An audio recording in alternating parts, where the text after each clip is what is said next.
One of the final things you do in Word is, after you've typed a document, you've checked the spelling and grammar, you've changed the appearance by adding some formatting,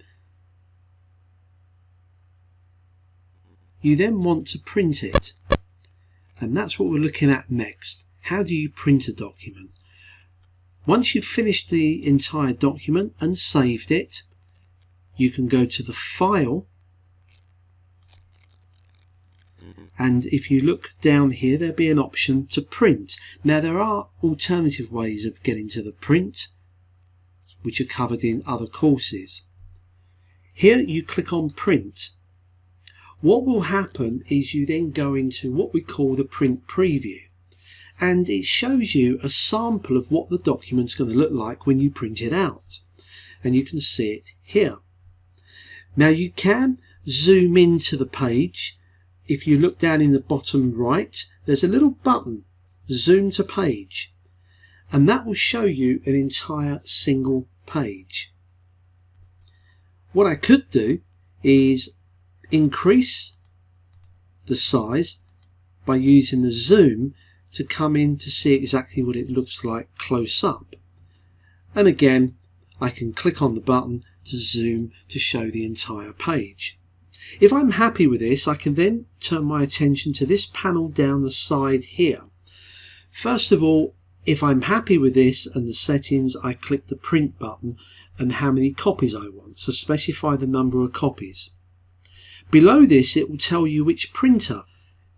If you're doing this at work, you may find that you've got multiple printers available to you. You choose which printer. You then have the settings. Now, by default, the printer will attempt to print all the pages in the document, and that's what you have here, print all pages, the whole thing.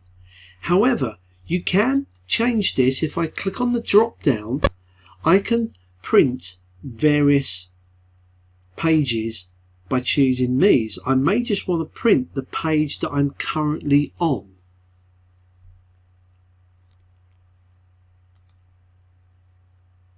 You can also specify pages in here.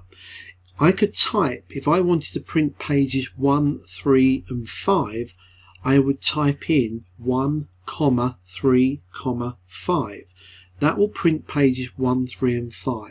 If I wanted to print a range of pages, say 5 to page 12, I could then type the 5, then a hyphen and then 12.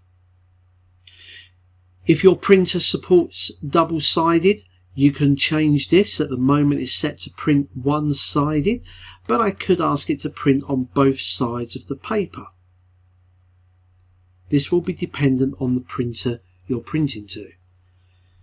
If you're printing multiple copies, do you want them collated? Now, collated, some people are not sure what a collated document refers to. Our document, we have a total of 6 pages. We can see that down the bottom of the page, 1 of 6.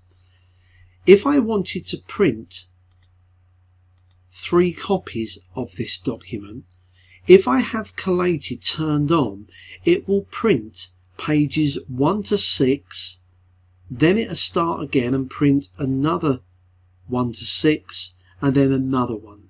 So they're all neatly collated in order. If I turn off collated, it will print 3 copies of page 1, then 3 copies of page 2, then 3 copies of page 3, and so on. And then it's up to you to manually collate those. Which way round do you want the paper? Remember, you can either have your A4 sheet of paper, if that's the paper size you're on. It can be portrait or landscape. Some people call it sideways. There's landscape, sideways. We can put it back to portrait. The paper size. It's currently on A4, but you could choose other paper sizes, again depending on the printer you have. You can then change the margins here. Now the margins were already set when you created your document by default, but you could change them here if you wanted to, the amount of space around the outside of the document. My recommendation is to leave it on the default. You can then choose to change how many pages are printed per sheet. So I could print 2 pages per sheet, or even change it to having up to 6 or 8 pages per sheet when it comes to print. By default, it is 1 page per page. Once you set these up, clicking on print, it will go and print those pages out.